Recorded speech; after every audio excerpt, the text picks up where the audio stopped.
to Forged in Silence podcast, where we address issues men face but rarely talk about. Tonight is just me and Robbie. And before we get started, if you're listening right now and you aren't a subscriber, subscribe. Hit the subscribe button. It would be awesome. Like, subscribe, follow, any of those things. If you're an Apple listener, we just showed up on Apple 3 months ago. The podcast has tripled right now on Apple. Thank you so much for listening. We appreciate you as an audience. If you like the show, please leave a review. There's only a couple on there. One is good, and the other one isn't. So, see if we can get a couple more subscribers. Hit that subscribe button. Okay, I'm done. Thank you for being here. Tonight is just me and Robbie. We're gonna. I texted him tonight on his way home from his run and asked him if he wanted to invite the girls to have a conversation with them tonight, and he was like, "No, I have enough emotions for a podcast right now." So it's just gonna be me and him. We're working on putting an episode together to talk about men and porn. We have one listener actually who reached out to us and is going to join us, and we're looking for one more guy out there who has struggled or is struggling and wants to join that episode. Main reason why we want two guys is because this topic is going to be it's taboo and full of shame as it is. And so I want to show up supportive. I want to show up in a way that meets these guys where they need to be met. So that's kind of that's the plan there. And so Robbie, you have had a lot going on.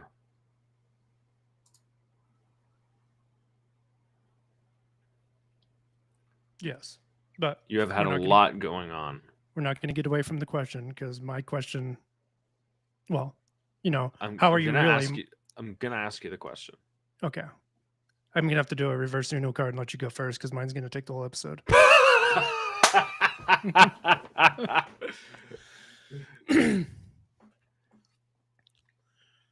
So, Steve, how are you really? Oh man, okay.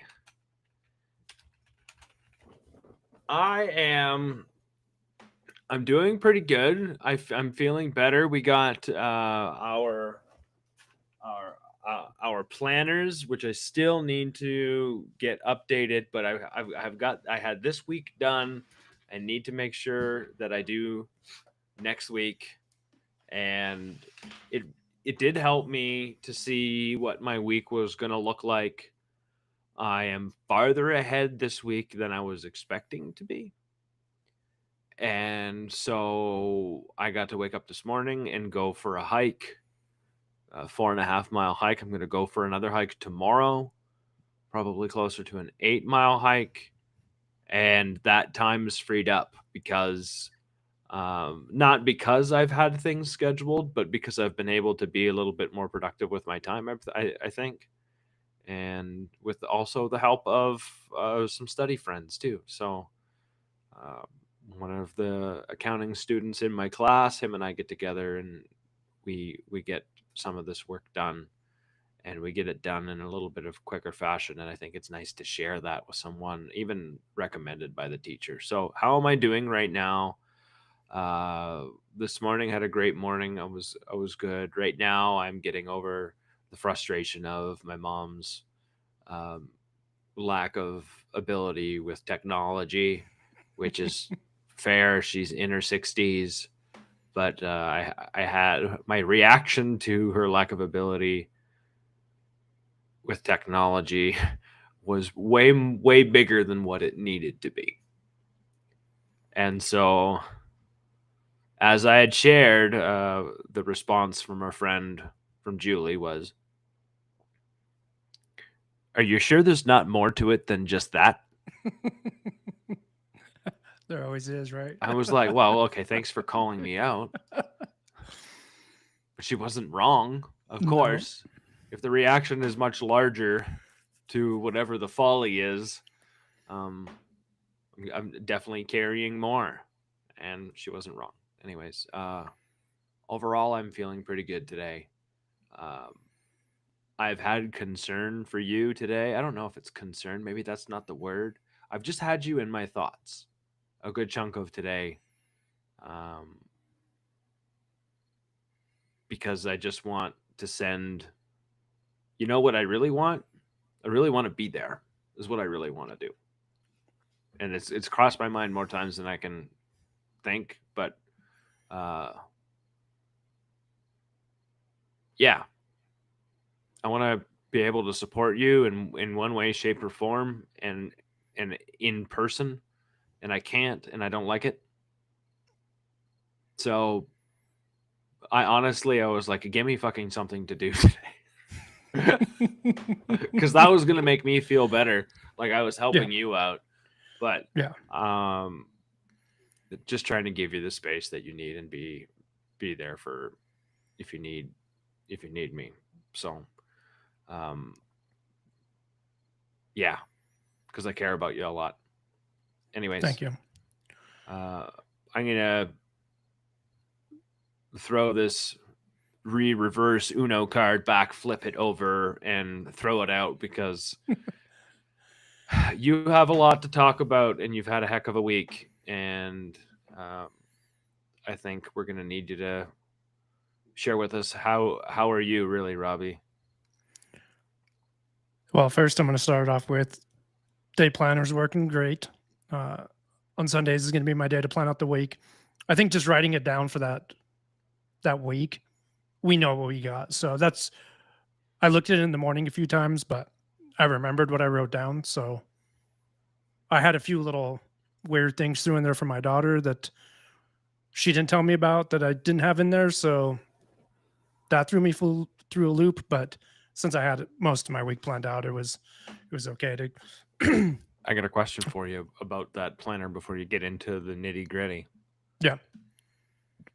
When you sit down tomorrow to do the planner, are you going to try and get her involved a little bit so she can say, like, I have this day, and I have this day, and I have this day? So all of her like extra clicker, I'm not even gonna try to say that word. Her stuff that come on, try it, say it. Extra extracurricular. There we go. Ah, you did it. All right, I won for the night. Okay, that's stuff that she does for school with volleyball and band is on apps, which is pretty nice for a little bit. I know I'm not a huge fan, but it works, so I can just get on the apps and see when she has stuff. Mm-hmm. It's gonna have to be like she had an appointment that she scheduled herself that she didn't tell me about.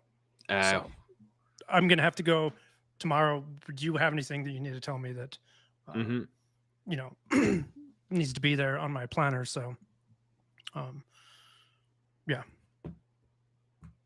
So I'm gonna start with last Saturday because it's a whole week of events. Last Saturday, woke up, my dog was just laying on the floor, staring off into space. Opened the door for her to go out. She didn't go out. She looked really confused. So I was confused. I gave my other, I fed both of them. She didn't eat her food. She just sat there and looked at it.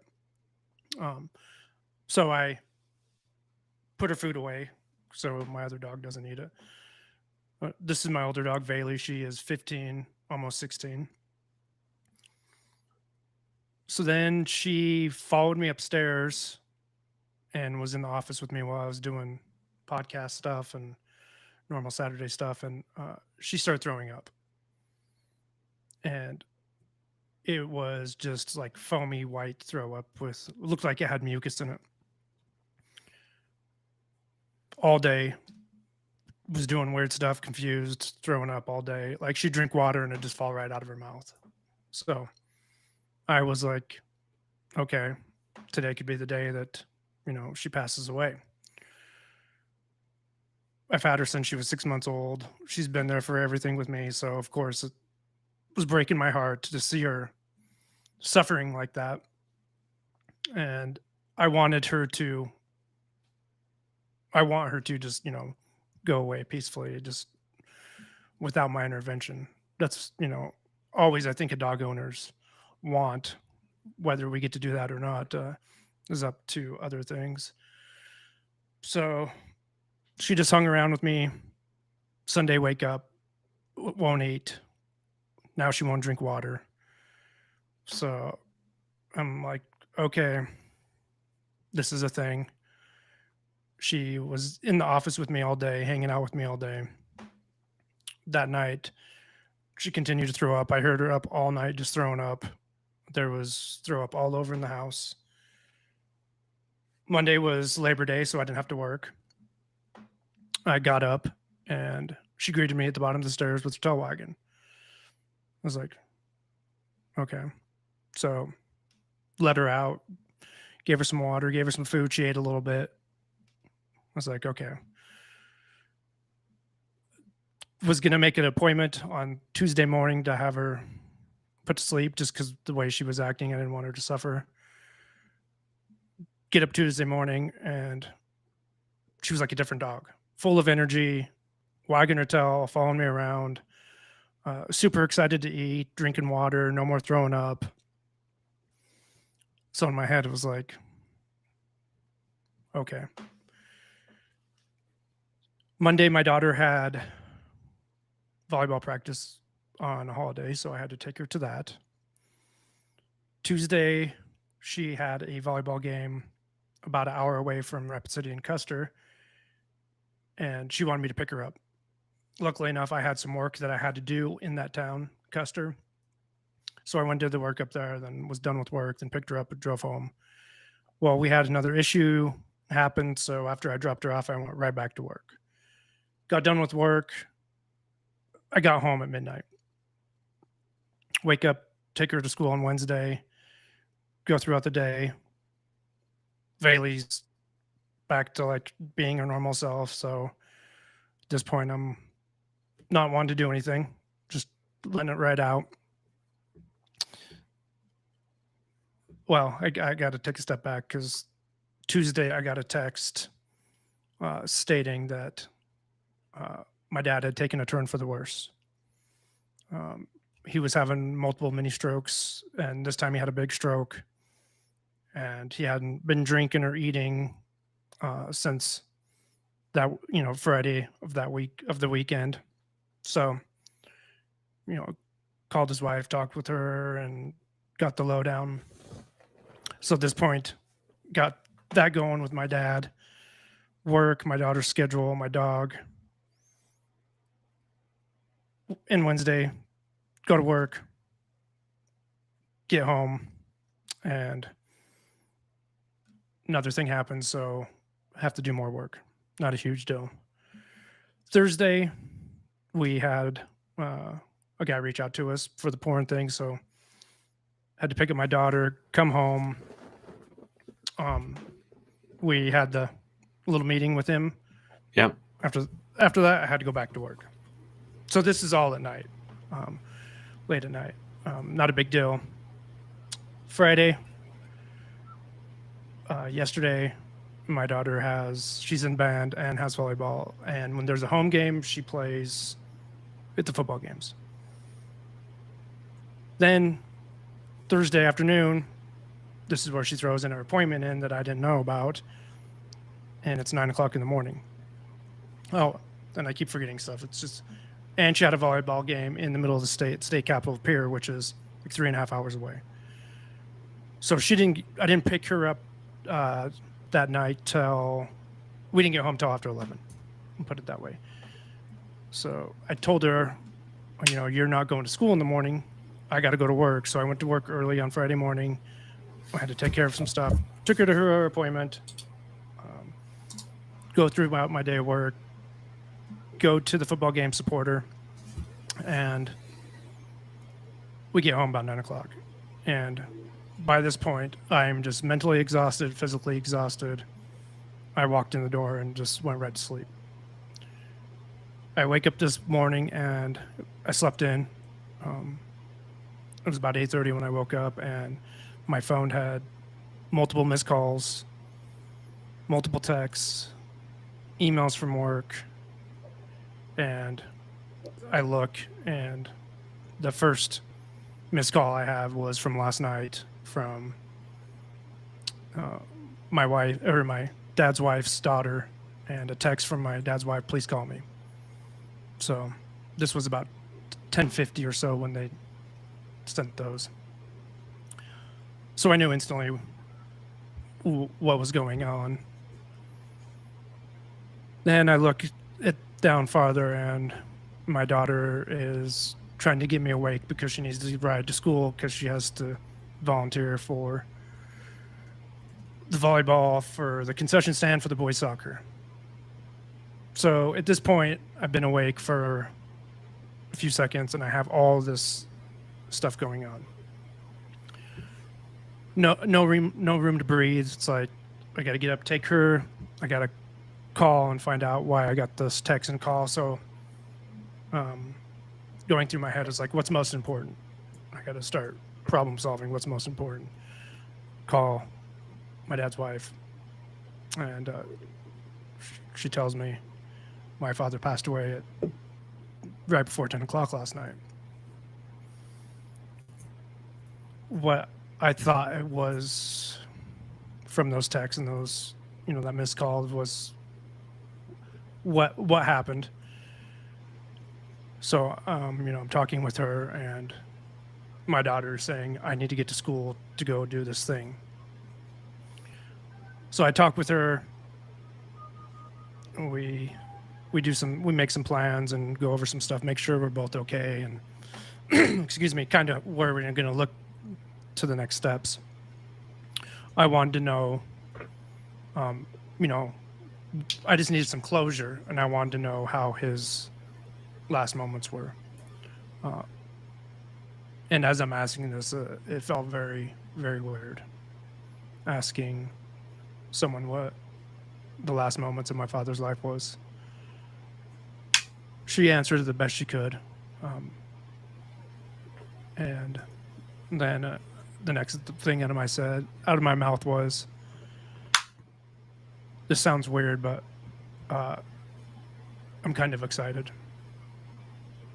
And she started laughing, and she goes, I said the same thing last night to my daughter. Oh, no way. Yeah. And we both shared why we're excited, both the same thing. He's not suffering anymore. That was the excitement, was that he's not suffering anymore. He's suffered in a bed and hasn't really done much of moving for a while now. Yeah. He was diagnosed with COPD about 3 years ago. He was diagnosed. I was down there for that Christmas, and he was having some issues. Came back. That was the same time I was getting sober. And I remember getting the call from his wife saying the doctor gave him less than 2 years to live with where he's at with the COPD. And I was freshly sober. I remember that just like wrecking my world. I didn't know how to handle any of those emotions. I was lost. I was hurt. I was sad. I was angry. I was frustrated. You name it. They were all there. Grief. And I had to handle all that in a new capacity. And I didn't know how. With the help from Steve and our group, it made it better. Then, from that point, I kind of started the grieving process that my dad was going to go away. So fast forward to now, the excitement is that he's not suffering anymore. He's been laid up in a bed for a while. He's been on oxygen. It was so bad that, he had to have his oxygen in the shower. So he had no quality of life. And he made the choice to kind of give up, and that was his decision. He wanted to go into hospice, so he had a nurse coming out and seeing him 3 times a week. He was, once I knew that was his decision, I knew it wouldn't be long. And it, you had a hard time with um you had a hard time with him giving up. I yeah, remember having conversations with you about yeah, I was angry. when him just giving up because you knew that he had an opportunity to turn things around still 3 Yeah. years ago when he was diagnosed with all of the things. Hmm. He didn't do anything to clean up his life. He just kind of let it happen, and that went against a value I think that you hold close to your heart and just through our conversations. So I remember you being really upset about that fact. You wanted him to fight and he chose to not, and you harbored a hurt and a disappointment, I think, in that. Yeah. It was going, I started going to the, to resentment uh, of just giving up what he had still to give to his family, to his grandkids. Uh, and that's kind of when, I talked a lot about it. And I had to come to the point of all of this that I'm okay with it. I have to be okay with it. I can't carry a resentment for someone that is dying. Our relationship was shit. So that was kind of me being selfish and being like, hey, asshole, you need to fight. Mm. Um, you need to fight for your family and you need to fight a little bit for me since this is where we're at. And I remember talking about this. We talked about it a lot. I've talked about it a lot and it's really helped me and it brought some closure for what's going on now. The the part last time I saw him, I mean, he didn't want to do anything with us. It was really hard to see him that way, and it hurt my daughter's feelings, which I understand. And on the drive home, we talked about it, and I kind of told myself, well, if I don't want to see him like that again. I don't want to see him like that anymore. So that's probably the last time I'm going to see him. That How was the drive. That was the drive home. how was that? How was that accepting that was going to probably be the last time you saw him? It was. I was sad, angry, frustrated. You're still And, angry at him for not fighting, weren't you? oh yeah, yeah. I think I will be angry for a while till I get some closure. That's You're gonna have to give that one to yourself too. You're gonna have to figure out a way to. This one's on me. Yeah, that one's Yeah. definitely on me. Yeah. He's gone now. I can't hold it against him anymore. I mean, you can if you want to, but it's not going to do you any good. Yes, and we've talked about that. You can if you want to. Yeah. How much longer do you want to hold on to it, Robbie? Yeah. The question. That drive home after Christmas. I think that was a big closure point for me was because I mean he didn't even say goodbye to us. He couldn't, right? So that's okay. That hurt too. Then the drive home was just okay. This was the last time. I don't have to see him in pain anymore. And then I kind of have had to, start rewiring my mind to the good things that he brought to this world and to our family. You started looking for the gratitude. 100%. You started to try and flip the script in your head from like the resentment, the anger, those hurt feelings to, okay, what were some of the positives? Not that you were trying to make it go away, because that doesn't sound like it. I think you were just you were working on some sort of positive gratitudinal kind of reframe. Yeah. And today was a lot of that too. That reframing, and the last time we had a phone conversation, I knew that would be the last too. That was maybe 2 months ago. I would text him and he would send text backs and they make any sense. Then sometimes, when they did make sense, I knew that he would ask someone else to text for him. It was either his wife or her daughter.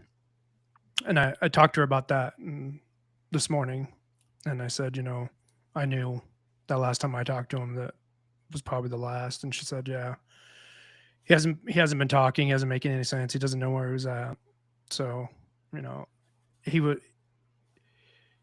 was alive, but he wasn't for a while, for at least, the last 2 months. No quality of life. So today, my day started like that. I woke up, and this has been the theme of the week: wake up and start grinding. Today, I didn't want to grind. Today, I just wanted wake up and do my own thing, and all that stuff that was going on with the emotions of that. Then my daughter being like, I need to get to school right now. I was so angry. I wasn't angry about the death of my father. I was angry at the world. There's a little piece of that, right? I was just angry. Angry at just the circumstance and the demand. It sounds like you're like the constant demand on your time and energy. Yes. Yes. Amongst the stress and the hard feelings of potentially having to put your dog down, which I know that's just a hard decision. Yeah. And then finding out that your dad was gonna be passing away within 2 or 3 days, and then weighing that against having to put your dog down and not having that interfere with your dad potentially passing away and you having to put a dog down at the same time, and just like on top of you've worked way more extra hours this week because a bunch of stuff's broken. So I get it. It's just like you woke up this morning and it sounds like you just had enough with all of the demands on your time, your energy, and you're emotionally effing done. Yeah. Yeah, I was done last night. The drive home, my daughter was, being a teenage girl, and I was just like, I really don't have, I want to say time. That's not the right word. I just don't have the energy or capacity to do this, like to deal with that kind of energy. And teenage energy is angsty and it's intense and it wants attention. Yes. And as much as you want to give it, you've got nothing left. I had nothing to give. My give would have been shut the fuck up. But I kept my mouth shut. You're just out. Yeah. I kept my mouth shut and didn't say much. Then she finally caught on. Then this morning when finally I get my clothes on, brush my teeth, and she's already sitting in the car waiting for me. So I get out there and, tell her, Grandpa passed away. And she goes, are you okay? I just looked at her and shook my head. And I was like, fucking drive to school. Don't say a word to me. Drive to school. Not okay, Robbie. Yeah. I didn't say that out loud. That was what I was thinking in my mind, So she drove to school and she was telling me about what she was going to do with her day and all that. And I'm just like, after I drop you off, I have to go to work. I have to drive over an hour to get to work. I got to fix something there, and then I'm going for a run. She said, okay. Then I came home and got my stuff ready, and my dog Lucy was my dad's dog. And Oh, no way. yeah. I didn't know that. I thought she Yeah. was your dog. I didn't realize she was his.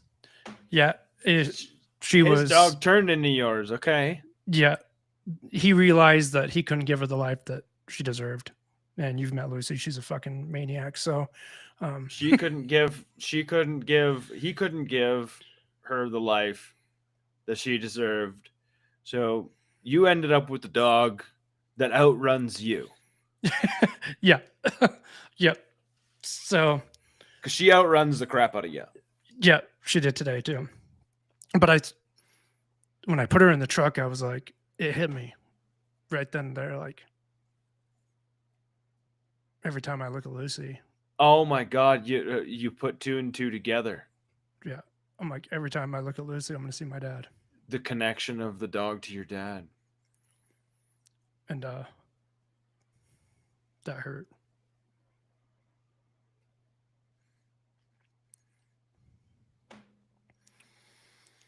So I drive, go fix the thing I got to fix. Then I'm like, well, shit, I'm right here by Wyoming, and there's this place I've always wanted to run, and I'm going to go do it.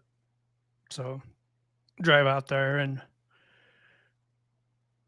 the drive out there, you know, I was chatting with you a little bit and going back and forth. And my mind was just going from sadness to joy. And that's something I can talk about now because I ran from sadness and joy for my whole adult life. And I'm like, why am I feeling complete sadness to complete joy? For a long time, I haven't felt joy. I felt a lot of sadness, a lot of anger. And I'm like, why do I keep going to this joy? You know, and this was all thoughts about my father, not about the dog at this point. Why do I keep going to joy? And every time I went to joy, it was something different. And then it started coming up where it was the good memories I have of him and the time we got to spend together that was meaningful and made an impact in my life. But the sadness was all those fucking times he took shit away from me. So you were going through both. Like reliving.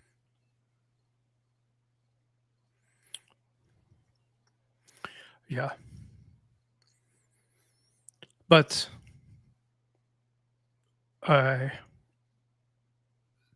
they were pretty much 50-50 there. It wasn't when I'd get to the sadness part, I could flip it around back to the joy, which I'm pretty proud of myself for being able to do that.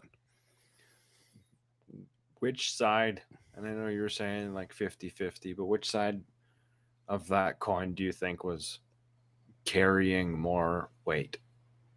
What side did you let? That's a good question because I was fighting that the whole time. I couldn't let the sadness win. So the sadness was coming up, you were letting it happen, and then you fought to try and flip that script. Yep. Every single time I did. Because you didn't want to carry that resentment anymore. No. So I did that for a good 40 minutes. Then as soon as I got close to where I was going to run, you know, my dad loved being outside. So I just carried that with me, you know, thinking about him being here, never seeing this place, me never seeing this place. So that was some joy. I had some ideas of how far I wanted to go, and I have this app, and I was like, well, there's this loop I could do out here, a couple loops, and I'll figure out, you know, the mileage. Everything's good, feeling great. At this point on my run, it was with intention to honor my father, find the good, and not really. If the sadness came up, was to, you know, deflect to the joy, the good stuff, the happy times. And I was able to do that for a really long time. Um, then I started getting tired. I knew it. Yep. I knew it. My body was getting physically tired, just from the week. And I was like, and I've been doing this long enough. I was like, shit, I'm getting tired. So I just started walking. Lucy was off running around doing her thing, and was eating some food, and I knew I got behind on calories a little bit, so I ate some more food, and I was like, you know what? I'm done. I got to find the fastest way back to the car. So I get on the app, and I'm like, well, if I just go up this hill right here, I'll get back on the road that will connect me back to the trail I need to get to. Would If you I go just this way, it's bushwhack a gonna be little bit? Yeah, I walked up the side of this hill. I was on all fours, and it was almost like 400 feet of gain in probably 0.35 of a mile. It was pretty much straight up. Straight up. Yeah, Lucy was having a hard time. I was laughing at her because she was struggling more than I was. She was like taking 4 steps and losing 4 steps every time. Then she likes to run ahead of me, then wait for me. But at this point, she was just staying next to me. I knew the road wasn't far, so popped out on the road. And at that point, I used a lot of energy to get up the side of that hill. At this point, I looked down at my watch, and I'm like, well, I know I got 3 to 4 miles to get back to the truck. And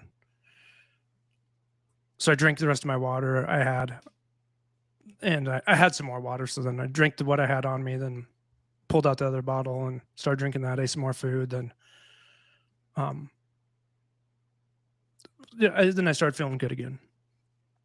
At this point, with how low my energy was, I couldn't do anything like thought wise. My mental energy and my physical energy were both gone, and I was just like that person that threw the towel in and said, I got to make it back to the car.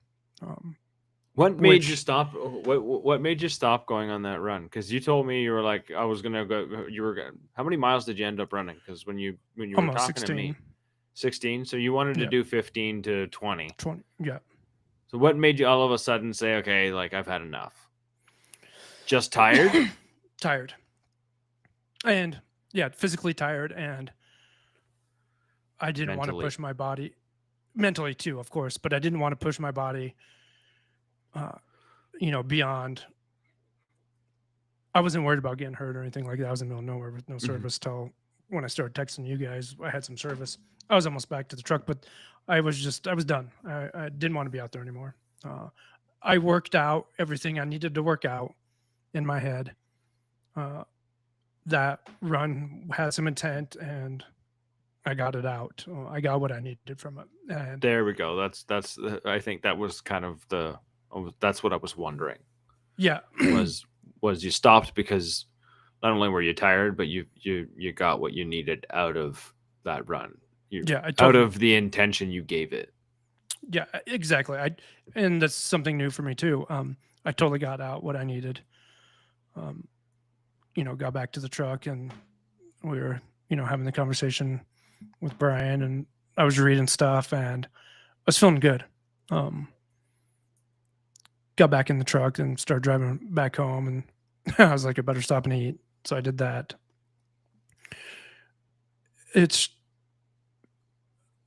I know I still have my shield up. The shield will fall at some point. It started falling today, and I let it. But I know it's totally going to drop at one point. And I'm okay with that. I needed to. I don't know what that means, but that run gave me a little bit of closure.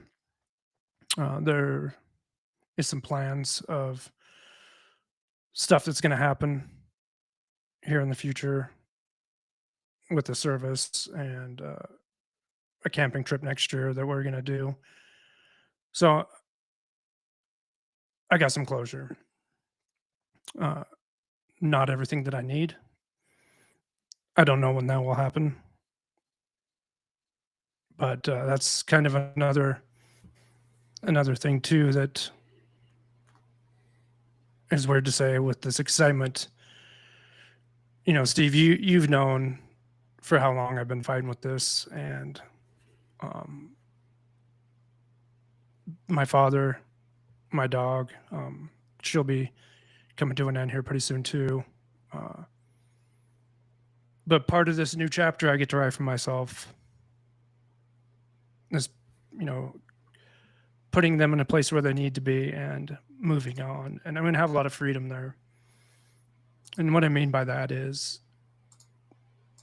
the relationship with my father held me back in a lot of ways, but it's also made me the person that I am today. So I don't regret any of it. Now I get to remember his legacy, what he left. I don't really have to worry about our relationship anymore because there isn't one there. And that's something you've talked about a lot too. And that's really freeing.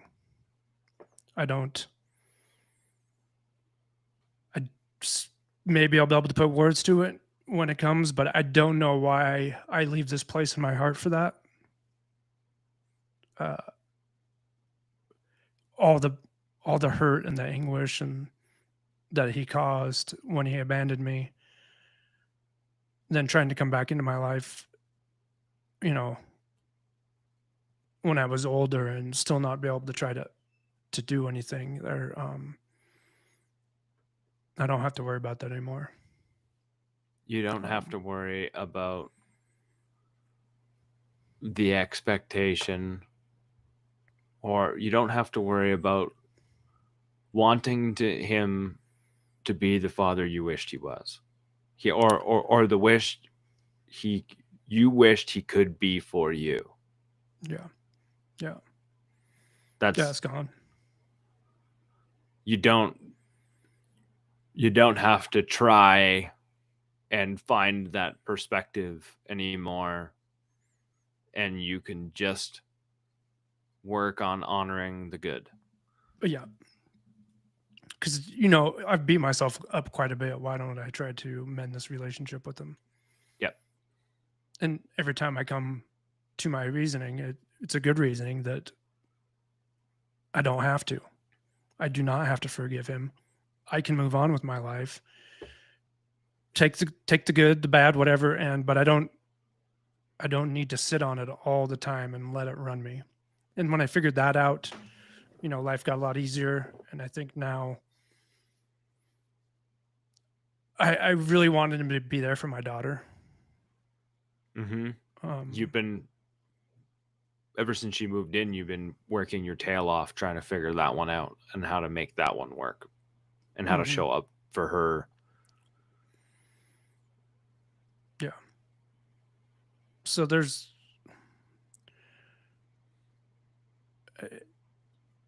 like those, like I keep saying, those emotions are swirling because they come and they go, and that story that I want to tell myself the bad, and that's where I should be at. But then I, you know, change that around to the good, and like in the back of my head, a lot of days would be like, I need to reconnect. I need to call him. You feel this obligation to try. Yeah, because I'm not one to give up. Yeah, I'm a pain in the ass too. And you could be more of a pain in the ass than I am, but yeah. But I feel he gave up. That hurts too. Yeah. And because you feel like he gave up on your relationship too. Yes. Yeah. 100%. Yes. That's the feeling you end up getting. Yeah. But now that's all. It's all gone. I don't have to worry about trying to mend something that's not there, or worry about something that's not there. So Can I go on a little tangent here? Sure. One of the things that I learned, and this was through trying to figure out how to have a relationship with my father that was closer than what it is. And I think I'm still trying to learn and figure that one out because I've changed a lot. And I know you've changed a lot too in these past 3 years. But a hard lesson I've had to learn was that if I want to mend a relationship, it can't just be me. You need 2 willing participants. And by that is you might not want to have the same outcome, but you're willing to listen to each other's perspectives at least and find a common ground within those perspectives. And if you only have one willing participant, the other willing participant is stuck on the other side trying to figure out a way in which you can accept the way things are right now, because the prospect of change looks pretty grim. And as soon as those words came to my mind, okay, I can go and I can try and address this. Change isn't going to happen. I'm going to create conflict in trying to create change or some sort of acceptance that I just need to work to find a perspective to show up in a way where we're going to connect, because I wasn't showing up in a way where we're going to connect, at least not right now. So I always come back to going, okay, if I don't have a willing participant here, then the thing that I am wishing or desiring to happen is just a thing that I'm wishing or desiring to happen. And I need to learn to let go of trying to control it into existence. Yeah. With our own parents, though, that's so hard. Oh, yeah. Oh, yeah. Because, it's people we look up to. We should, anyways. I remember when I got sober and I was freshly sober. I was, November. Then I was down there for Christmas that year, and he was talking to me and he was asking me some questions, and he told me, "Oh, I'll just give it a little bit, and you can go back to using again." I was trying really hard, like you were just saying, to have something there. And when he said that to me, I got up and walked away. Like, why the fuck would you say that to me? Right. Like, I know now, right? When we look back, and once we learned some stuff about ourselves, and when we do these that things, says a lot more about him than it does about you. Yeah. And this was another thought I had today too when I was out there, and this was sad and joy because so he was the youngest in his family. He has some half sisters. Then his immediate family, his 2 sisters passed away quite a few years ago. His one sister passed away from kidney failure because she drank herself to death. Mm-hmm. She ended up getting fired from work for drinking on the job that she worked for years. For forever. Great job. American Express, great job. Got busted on the job drinking, got fired. She had enough money saved up, just drank herself to death. Like literally drank herself to death. No way. Yeah. My other aunt, another addict, um, alcohol, you know, cannabis, cocaine, I'm sure. She got colon cancer and had to remove most of her colon, and she didn't make it much longer after that.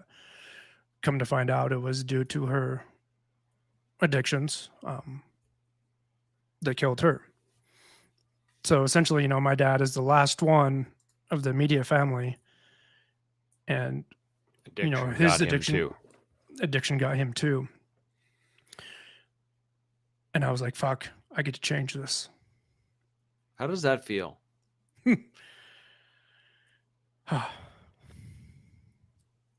Good. Like, you get to be the attempt at ending that line. Yep. And I do have a half brother I never talk about, and he's an addict too. And it will take his life too. I get to be the final one and this is the last of our family here. Me and my brother are the last of it. But I will be the change.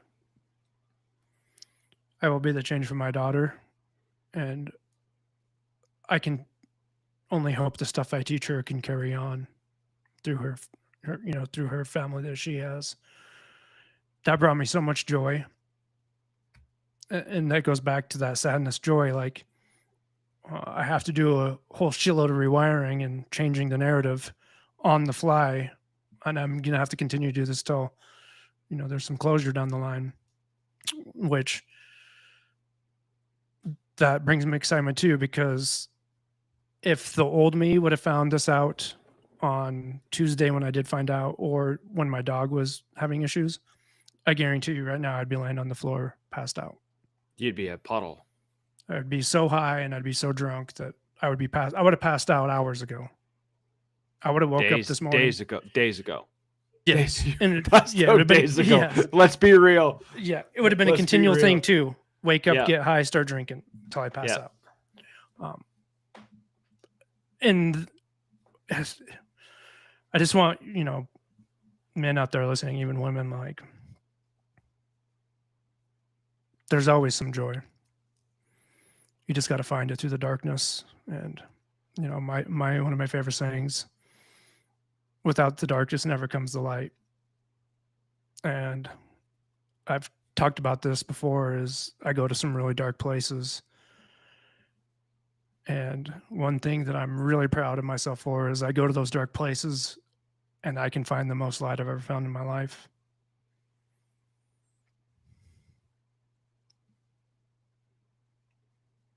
It's a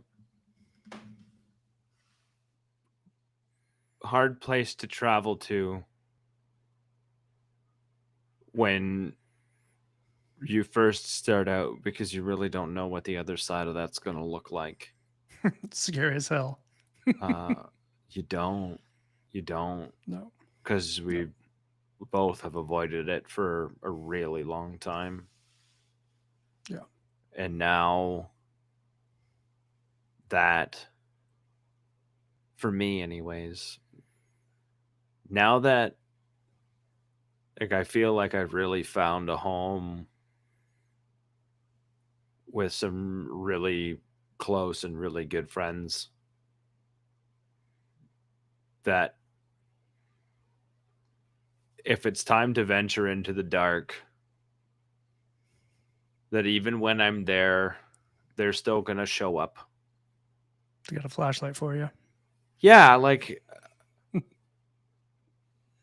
they even tell me it's okay to be there. Yep. Like, they don't try and change my situation for me so the discomfort can go away so they're more comfortable. Right. And I, like, just that right there lets me know, and it gives me confidence to crawl back out of the crack. Mm-hmm. Not only for myself, but that's where it comes from. It comes from myself. But it really is for myself, and so I can get the opportunity to show up for them too. You know, I didn't want to send you that text this morning because I knew where I would be at.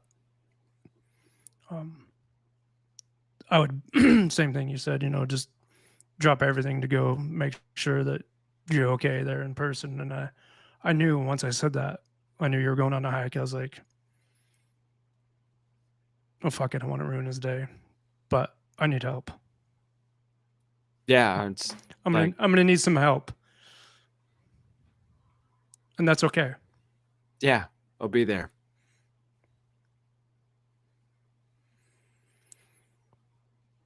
But that's, you know, the people pleaser in me too, where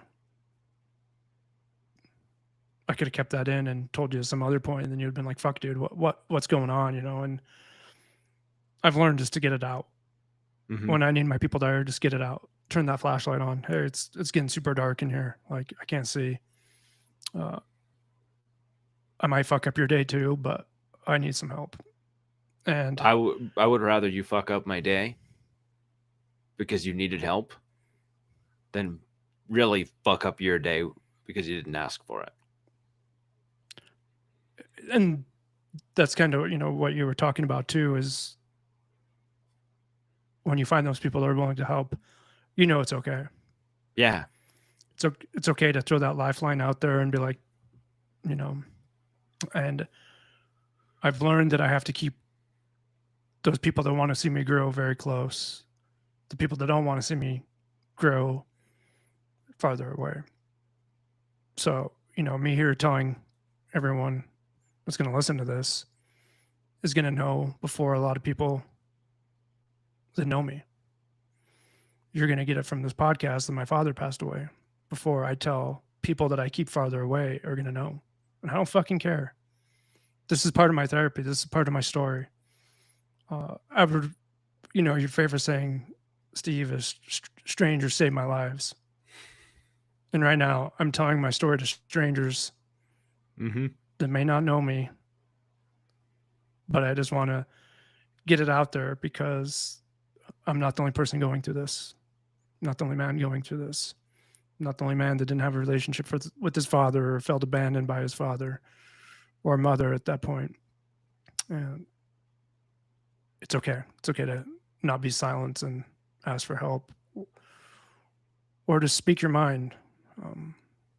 If you got someone close, tell them how you feel.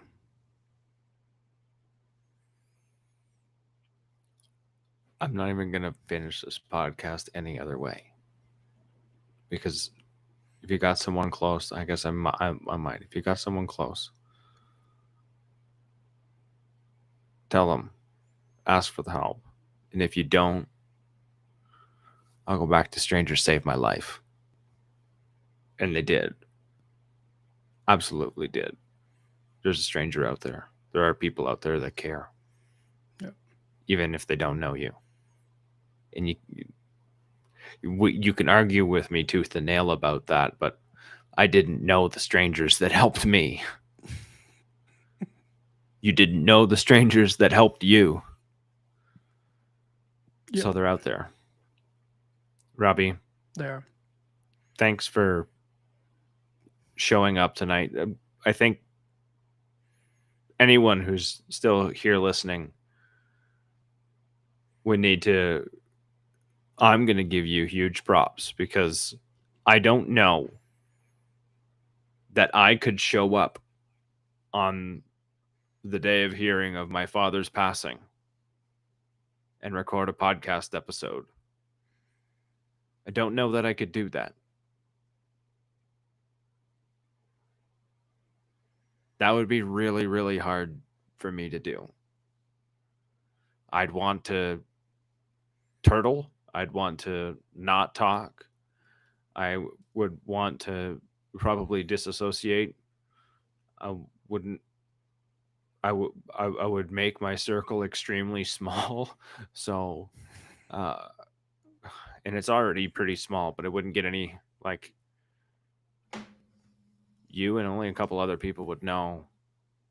And I don't know. I guess what I'm trying to say is it takes a lot of courage to show up on a day when you're already fried and you're going through a lot of mixed bag of emotions to show up and share this with everybody. So thank you, Robbie. With all my heart, thank you. It's not easy, but I don't want to keep it in. I need to put it out there for the world to hear. And not for the world, but for myself. Hearing these words come out of my mouth is the best thing I can do for myself right now. Hearing me talk about the hurt, the anger, the frustration, and the best part, the joy and the excitement. I need to hear those words. It's all about talking about it. Better out than in. That goes for more Yes. than one thing, but better out than one in than in. Absolutely. All right. We're going to sign off.